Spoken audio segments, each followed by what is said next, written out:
The red warning lights flashed across the command bridge of the Zephyrian Coalition flagship as Ambassador Veltar stared at the tactical display with growing despair. Another star system had gone dark in the past 6 hours.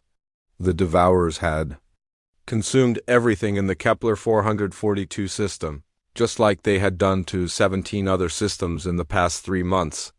No survivors, no debris, nothing but empty space where billions of lives had existed just days before.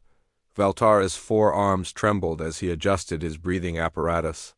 The artificial atmosphere on the bridge felt too thick, too heavy with the weight of impending doom. His science advisor, Creolax, approached with data tablets clutched in her secondary manipulators, her usually bright green skin now a sickly pale shade that indicated extreme stress among their species. "Ambassador, we have run every simulation possible," Creolax said in their melodic language that sounded like wind chimes in a gentle breeze. "The Devourers are not slowing down. Their machine intelligence learns from every encounter. They adapt faster than any biological mind can comprehend. At current consumption rates, they will reach our core worlds within 47 standard days."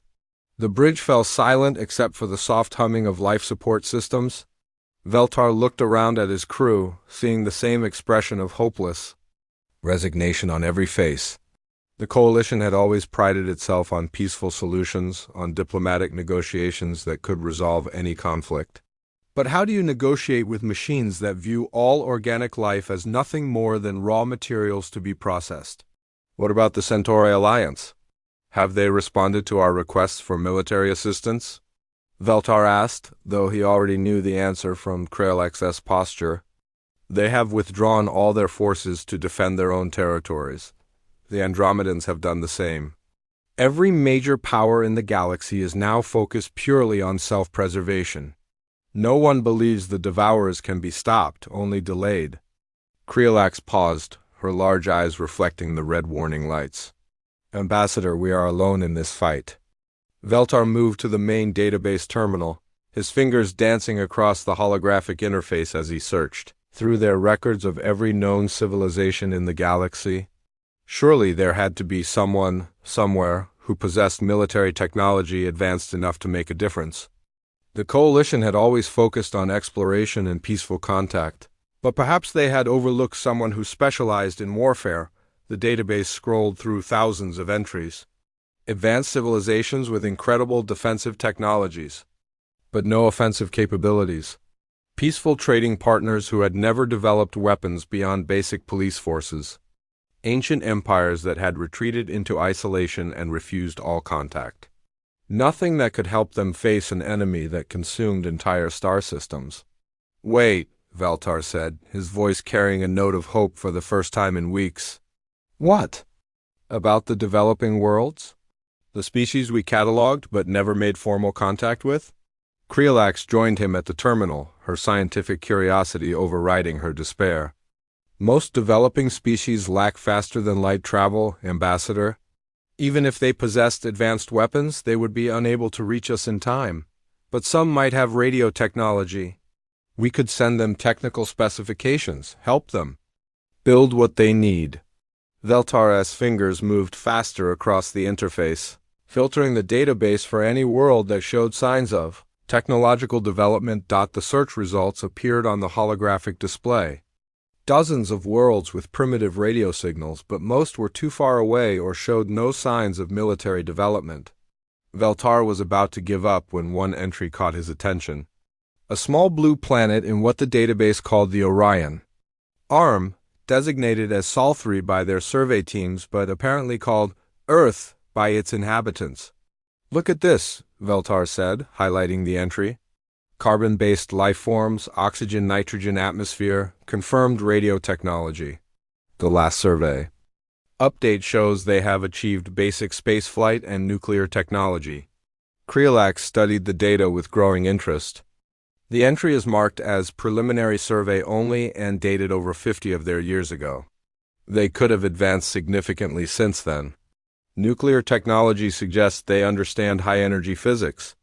"More importantly," Veltar said, scrolling through the limited information available, They appear to be the only developing species within range who might possess any form of advanced weaponry. Nuclear technology means they understand destructive force. The decision was made with the desperation of a dying civilization. Veltar ordered his communications team to prepare a message that would travel across the galaxy on all available frequencies. They included mathematical proofs to demonstrate intelligence, star charts to show the location of coalition space, and detailed technical specifications about the Devourer threat. The message was simple in its desperation. The coalition needed military assistance against an enemy that consumed worlds. They were willing to share their technology, their knowledge, anything in exchange for help from anyone capable of fighting the machines that threatened all organic life in the galaxy. As the transmission began its journey toward the small blue world called Earth, Veltar could only hope that these humans possessed something that the galaxy's greatest civilizations lacked.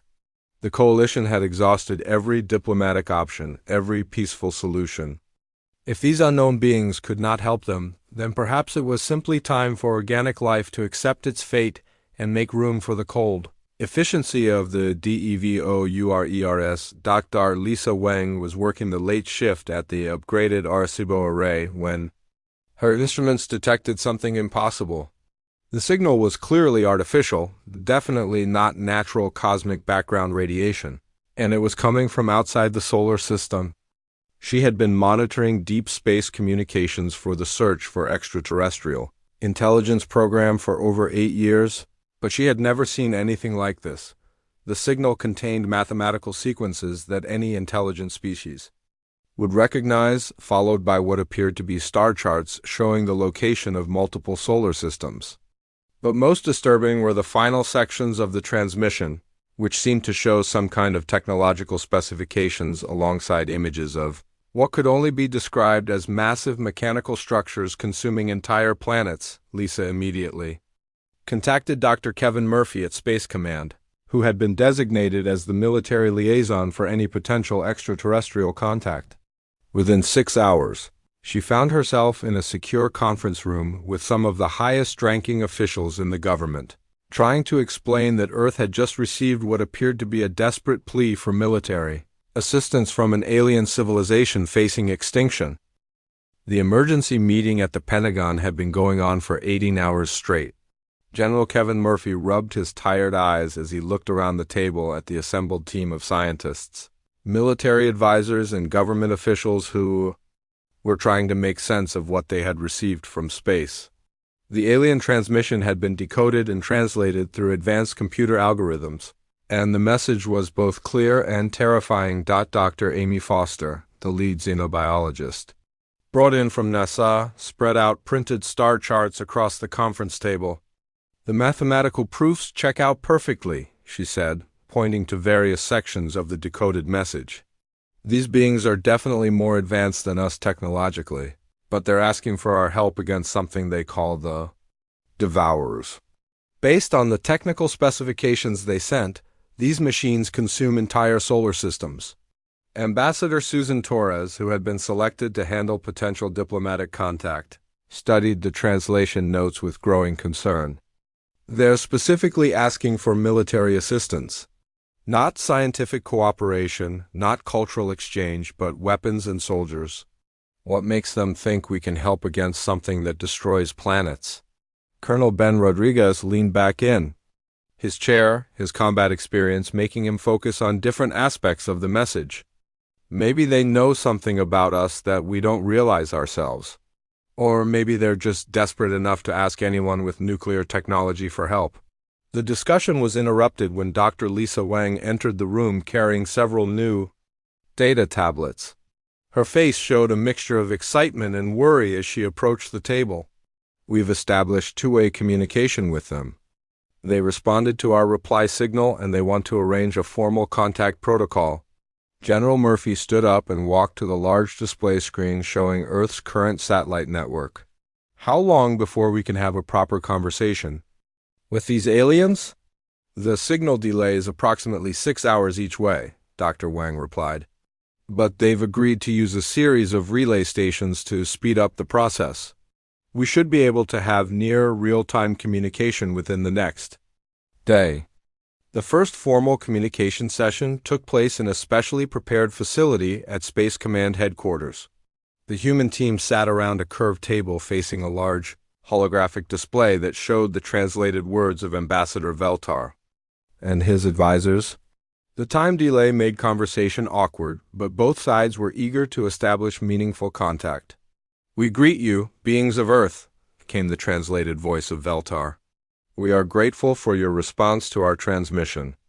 We had hoped that your nuclear technology indicated military capabilities that might assist us against the Devourer threat." Ambassador Torres spoke carefully into the communication array. "We are honored by your contact, Ambassador Veltar. However, we need to understand more about this threat you face and why you believe Earth can provide assistance."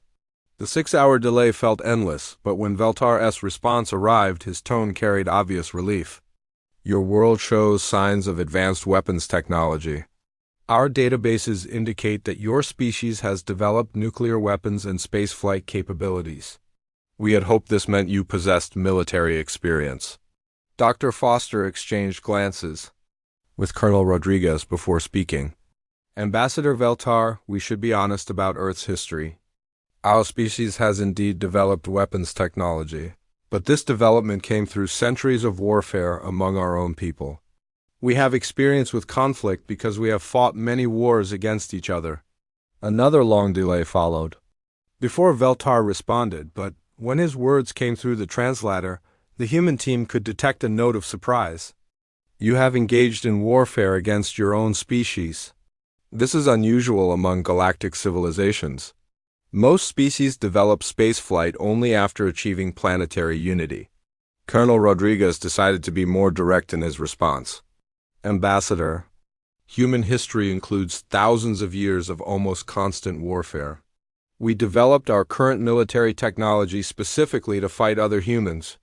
We have weapons designed to destroy cities, armies trained for combat in every possible environment, and soldiers who are prepared to fight enemies that use tactics similar to our own." The silence that followed this transmission lasted much longer than the normal delay time. When Veltar finally responded, his translated voice sounded uncertain. "We are beginning to understand why your species might be suited to combat the Devourers. However, we must ask about your physical capabilities. What type of environment does your species require for survival?" Dr. Foster pulled up Earth's environmental data on her tablet. "Our planet has a surface gravity of 9.8 meters per second squared, an atmospheric pressure of 101.3 kilopascals, and an oxygen concentration of approximately 21%. Our species evolved to survive in temperature ranges from -40 to +50 degrees Celsius." The delay this time was even longer, and when Veltar's response came, his tone had changed completely. "Dr. Foster, those environmental conditions would be fatal to most coalition species. Your gravity alone is more than twice what our people can survive. Your atmospheric pressure would crush our breathing organs. Are you saying that humans evolved under these extreme conditions?" Ambassador Torres looked around the table at her colleagues before responding. "Ambassador Veltar, Earth is our natural environment. These conditions seem normal to us. Our species evolved here over millions of years, adapting to survive ice ages, predator attacks, disease outbreaks, and natural disasters." "Ice ages?" came Veltar's increasingly worried response. "Your planet regularly experiences global temperature changes severe enough to kill most life forms, and your species survived these events?" Colonel Rodriguez decided to provide more details. "Our ancestors survived by developing tools, weapons, and cooperative hunting strategies. Early humans were persistence hunters who could chase prey animals to exhaustion across vast distances. We developed agriculture, built cities, and created increasingly sophisticated weapons to defend ourselves against both predators and other human groups." The communication channel remained silent for nearly 8 hours. When Veltar finally responded, his message was brief and concerning. "We need time to discuss these revelations among our leadership. We will contact you again soon." Dr. Foster turned to General Murphy with a puzzled expression. I think we might have scared them. They asked for military help, but now they seem worried about what they've contacted. General Murphy nodded slowly. As he studied the environmental data that the aliens had found so shocking, maybe they're starting to realize that asking a planet full of persistence hunters for military assistance might not have been their best diplomatic decision? The coalition leadership gathered in their emergency council chamber, a vast crystalline dome that amplified their natural harmonic communication methods. Ambassador Veltar stood before the assembled representatives of 47 different species, all of whom had received detailed reports about the humans of Earth. The atmosphere in the chamber felt heavy with a mixture of hope and growing terror. Honored council members, Veltar began, his voice carrying harmonics of deep concern. We have made contact with the species from the planet Earth. They have confirmed their willingness to provide military assistance against the Devourers. Council. Speaker Zinara, whose species resembled crystalline trees with flowing energy patterns, created melodic tones that translated as questions. Ambassador Veltar, your report suggests these humans are unlike any species we have encountered. Are they truly capable of combat against the Devourers? Veltar activated the holographic display showing Earth's environmental data and human biological specifications. Several council members immediately showed signs of distress as the information appeared before them. The humans evolved on what can only be described as a death world. Their planet's gravity would kill most of our species within minutes. Their atmospheric pressure would crush our breathing organs. They survive in temperature ranges that would freeze or boil our bodily fluids. Science advisor Creolax joined Veltar at the center of the chamber, her data tablets glowing with translated human communications. Council members, the humans have provided us with historical data about their species' development. They achieved spaceflight while still engaged in active warfare against their own kind. They possess weapons capable of destroying entire cities and have used these weapons against each other. A wave of shocked harmonics swept through the chamber as council members processed this information. The coalition had always assumed that any species capable of reaching space would have evolved beyond large-scale violence among their own kind. Council member Threxik, whose bulbous form rippled with nervous energy patterns, spoke with translated urgency. Are we to understand that these humans achieved advanced technology while simultaneously perfecting the art of killing each other? This suggests a level of aggressive capability that concerns this council. Veltar nodded gravely. The humans have fought wars continuously throughout their recorded history. They have developed military strategies, weapon systems, and combat tactics specifically designed to defeat enemies who think like they do. Their soldiers are trained to fight in environments that would be uninhabitable to most galactic species. The chamber fell silent as council members contemplated the implications. Finally, Elder Quinoth, whose ancient species had witnessed the rise and fall of countless civilizations, created the deep harmonic tones reserved for matters of ultimate importance. Ambassador Veltar, we asked for military assistance because we are desperate. But have we invited something into our galaxy that might prove more dangerous than the Devourers themselves? Before Veltar could respond, the emergency alert system activated throughout the chamber. The Devourers had consumed another system, this time the Vega colony, which housed over 8 billion coalition citizens. The reality of their situation crashed down on the council like a physical weight. With respect, Elder Quinoth, Veltar said, his harmonics carrying desperate determination, the Devourers will consume everything we are within 36 days. If these humans are dangerous, at least they are dangerous on our side. 3 days later, the first human ships appeared at the edge of Coalition space. Admiral Helen Cooper commanded the lead vessel, a massive warship called the UES Defender that immediately sent waves of concern through the Coalition fleet monitoring. The arrival. The human ship looked like nothing the Coalition had ever seen before, with angular armor plating, weapon ports covering every surface, and engines that burned with an intensity that suggested barely controlled explosions. Captain Jake Collins, piloted the escort vessel UES Vigilant alongside the Defender, both ships broadcasting the agreed-upon identification codes that had been established during the diplomatic communications. The human fleet consisted of 12 ships, all of them clearly designed for combat with no attempt to hide their aggressive capabilities. Coalition fleet. Commander Zixath maintained a safe distance from the human vessels while opening communication channels. Welcome to Coalition Space, Admiral Cooper. We are grateful for your response to our request for assistance. Admiral Cooper's voice came through the translators with a tone that suggested professional military bearing. Fleet Commander Zixath, we're here to help deal with your Devourer problem. We've reviewed the technical specifications you sent, and we think we understand what we're facing. Admiral Cooper, we must discuss operational parameters before engaging the enemy. The Devourers adapt to any tactical approach within minutes of initial contact. Our greatest military minds have been unable to develop effective countermeasures. There was a brief pause before Admiral Cooper responded, and when she did, her tone carried something that the Coalition translator had difficulty processing. Fleet Commander, we've been fighting adaptive enemies for our entire history. Every human military commander learns to expect the enemy to change tactics, develop countermeasures, and try to outthink our strategies. That's what makes warfare interesting. Captain Collins joined the communication channel with additional information. Commander Zixath, we've brought weapons and tactics that the Devourers haven't encountered before. Human military doctrine assumes that any enemy will adapt to our initial approach, so we design our equipment and strategies to handle multiple adaptation cycles. Fleet Commander Zixath felt a growing sense of unease as he processed the human responses.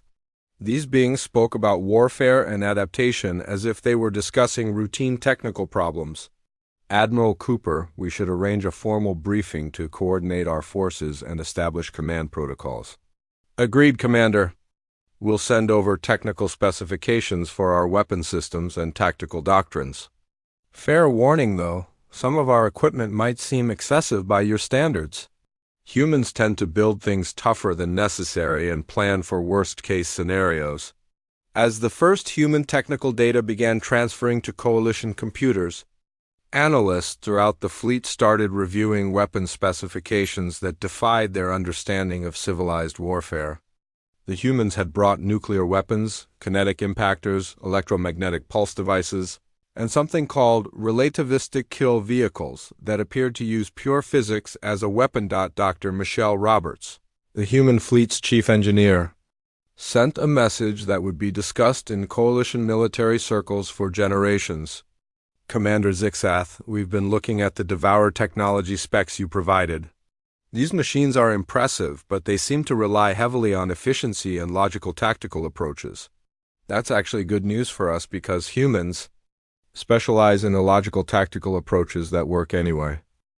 The first joint operation briefing took place aboard the Coalition flagship, where Admiral Cooper and her command staff met with Fleet Commander Zixath and the Coalition military leadership. The meeting room had been specially modified to accommodate human environmental requirements, though the Coalition officers still looked uncomfortable in the presence of beings who radiated such casual confidence about warfare. Colonel Steve Martinez spread tactical displays across the conference table, showing the latest intelligence about Devourer movements. The machines have consumed 3 more systems in the past week, he said, pointing to red zones on the star chart. They're following a predictable pattern, hitting systems with the highest concentration of raw materials first. Fleet Commander Zixath studied the human tactical analysis with growing amazement. Colonel Martinez, your species has identified patterns in Devourer behavior that our best strategic computers missed. How is this possible? Captain Jake Collins answered while reviewing weapon specifications on his tablet. Commander, humans have been studying predator behavior for millions of years. These machines hunt like any other predator, they just do it with spaceships instead of teeth and claws. Dr. Michelle Roberts activated a holographic display showing detailed scans of Devourer technology. The machines are incredibly efficient, but that efficiency makes them predictable. They always choose the most logical approach to any tactical situation. Humans learned a long time ago that the most logical approach isn't always the most effective approach. Coalition Science Advisor Creolax joined the discussion with obvious confusion. Dr. Roberts, our analysis suggests that logical tactical decisions provide the highest probability of success in any military engagement. Why would you deliberately choose less effective strategies? Admiral Cooper smiled in a way that made several coalition officers instinctively move away from the table. Creolax, logical tactics work great until you face an enemy who knows you're going to use logical tactics. The Devourers have probably adapted to counter every reasonable military response, because they assume all enemies will behave reasonably. Lieutenant Commander Tony Anderson entered the briefing room carrying data tablets containing reconnaissance reports from the forward scout ships. Admiral, we've located a Devourer advance fleet in the Proxima Centauri B system. 12 ships. Standard consumption pattern, they're processing the asteroid belt for raw materials. Colonel Martinez stood up and activated the tactical display showing the enemy formation. This is perfect for our first engagement. Small fleet, isolated position, and they're focused on resource gathering instead of combat operations. Fleet. Commander Zixath looked at the display with growing concern. Colonel, the Devourers will adapt to any tactical approach within minutes of initial contact. Every coalition engagement has followed the same pattern. We achieve brief initial success, then the machines learn our tactics and overwhelm our forces. That's exactly why we're going to do something they won't expect, Admiral Cooper said, highlighting specific positions on the tactical map. Commander Anderson, you'll take the use vigilant and approach the Devourer fleet from the standard attack vector.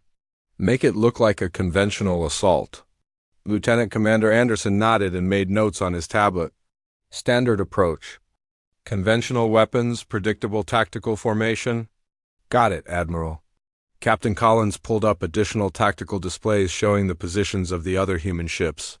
While Anderson draws their attention with a conventional attack, the rest of the fleet will implement what we call the suicide run approach. The coalition officers in the room created harmonic sounds that the translators rendered as various forms of shocked confusion. Fleet Commander Zixath spoke with obvious alarm. Captain Collins, surely you do not mean literal suicide attacks. The loss of ships and crew would be strategically unacceptable.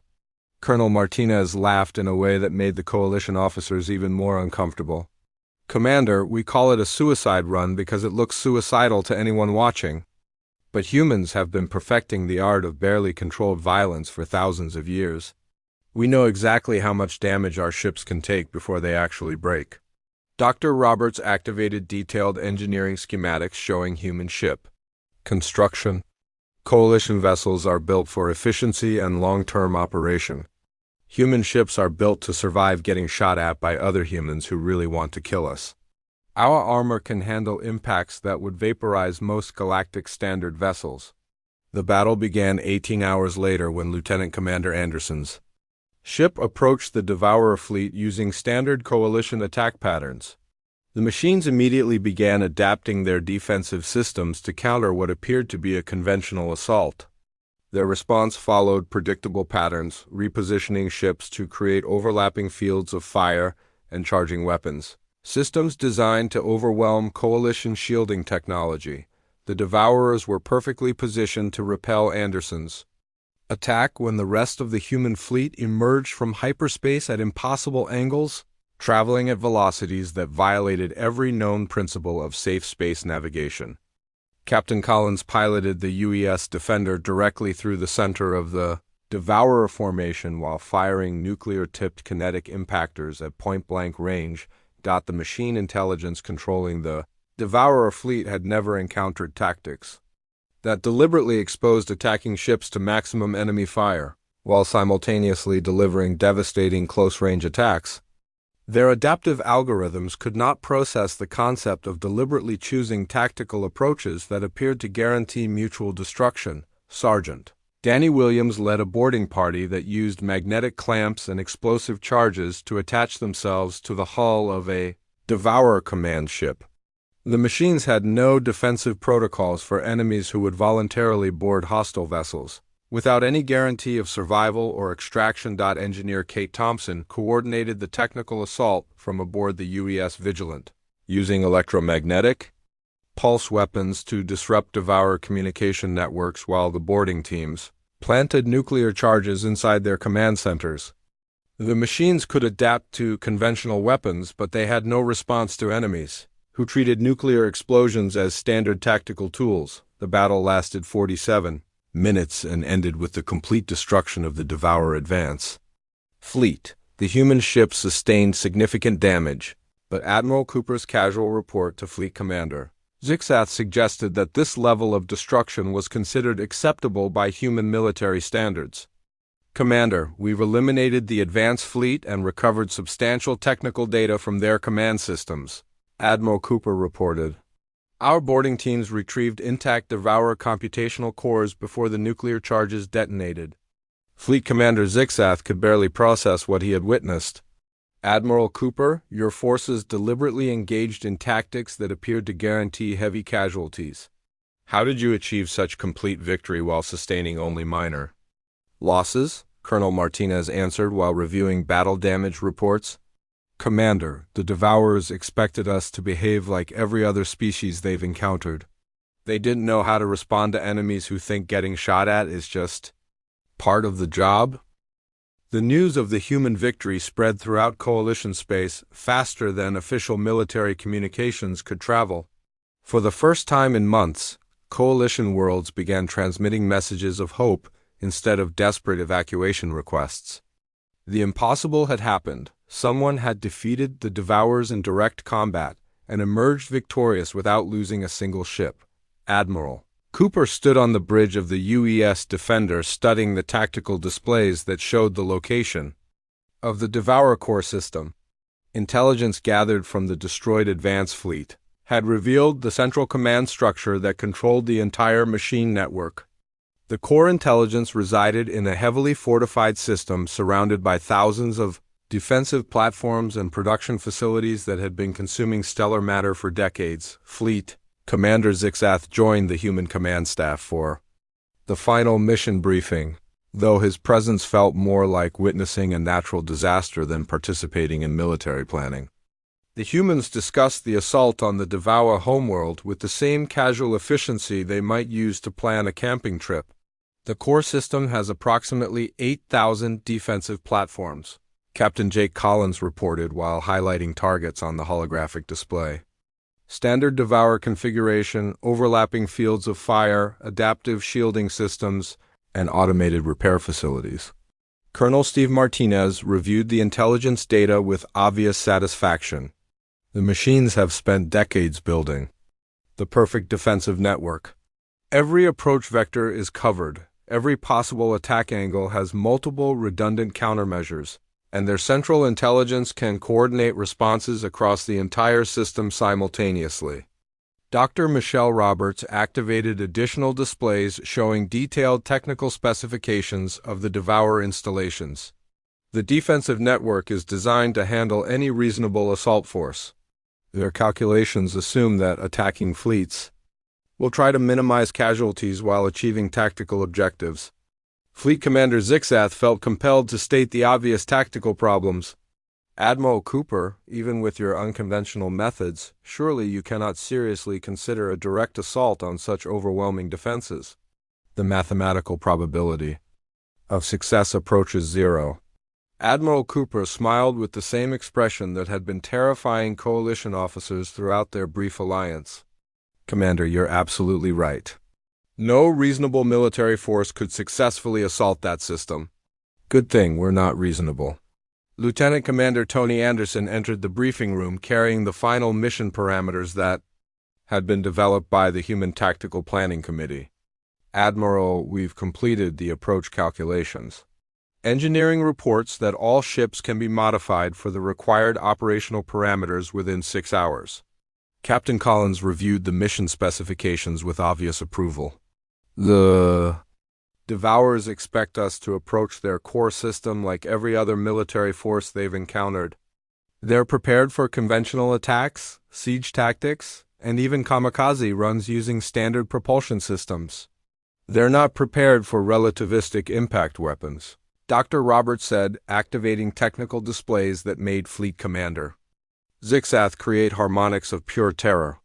We're going to accelerate the entire fleet to significant fractions of light speed and use our ships as kinetic weapons. The Coalition officer could barely process what he was hearing. Dr. Roberts, such an approach would result in the complete destruction of your entire fleet. Even if you somehow damaged the Devourer installations, none of your people would survive the impact. Colonel Martinez laughed while reviewing casualty projections on his tablet. Commander, we're not actually planning to hit anything at relativistic speeds. We're just going to make it look like we are until the last possible moment. Admiral Cooper activated the final tactical display showing the complete assault plan. The Devourers will detect our approach and calculate that we're attempting a mass suicide attack. Their defensive systems will prepare for relativistic impacts, which means repositioning their platforms and charging their most powerful weapons. While they're focused on stopping ships moving at near light speed, Captain Nick Davis will pilot a modified cargo vessel directly through their defensive network using conventional propulsion, Lieutenant Commander Anderson explained. The Devourers won't even notice one small ship moving at normal speeds while they're tracking relativistic projectiles. Engineer Julie Barnes joined the briefing to explain the technical aspects of the final phase. Davis will carry a modified nuclear device directly into the core intelligence facility. The explosion won't just destroy their central processing systems. It will create an electromagnetic pulse that disrupts their entire communication network. Fleet Commander Zixath felt his understanding of warfare collapsing as he processed the human strategy. You are planning to use an entire fleet as a distraction so that one person can deliver a single weapon to the enemy command center. The level of coordination required is beyond anything in Coalition military doctrine. Commander, human military. History is full of battles won by small groups of people who volunteered for missions that looked impossible, Admiral Cooper replied. We call them heroes, and every human military unit has people ready to accept that kind of responsibility. The final assault began 36 hours later when the human fleet entered the Devourer core system at velocities that triggered every alarm in the machine network. The Central Intelligence immediately calculated the threat level and began repositioning defensive platforms to intercept what appeared to be a coordinated suicide attack by the entire human force. Captain Davis piloted his modified cargo ship through the chaos while the Devourer network focused all available processing power on tracking and targeting the relativistic threats. The machines had never encountered enemies willing to sacrifice their entire fleet for a single tactical objective, and their response protocols had no framework for such extreme tactics. At the last possible moment, the human fleet used emergency deceleration systems that subjected their crews to gravitational forces that would have killed most galactic species. The Devourer's defensive calculations became completely invalid as ships that should have been unstoppable. Kinetic weapons suddenly began maneuvering like conventional attack craft. Davis reached the core intelligence facility while the machine network was still trying to recalculate threat assessments and defensive priorities. The nuclear device he delivered created an explosion visible from the outer edge of the system, followed by electromagnetic cascades that shut down Devourer installations throughout the galaxy. The war ended with a final transmission from the Central Machine Intelligence that roughly translated to confused electronic screaming about impossible biological imperatives and tactical decisions that violated fundamental principles of logical behavior. 6 months later, Ambassador Veltar submitted his final report to the Coalition Council. The Devourer threat had been eliminated. Human technology sharing had accelerated Coalition development by centuries, and mutual defense treaties had been established between Earth and 47 different species. The database entry for Earth now carried a warning that would be remembered for generations. Caution: do not contact unless facing extinction-level threat. Humans are effective military allies but may cause psychological trauma to allied species. Recommend comprehensive mental health support for all personnel involved in joint operations. Note: Humans consider their victory against the Devourers as routine military operation and have returned to fighting each other over territorial disputes and resource allocation.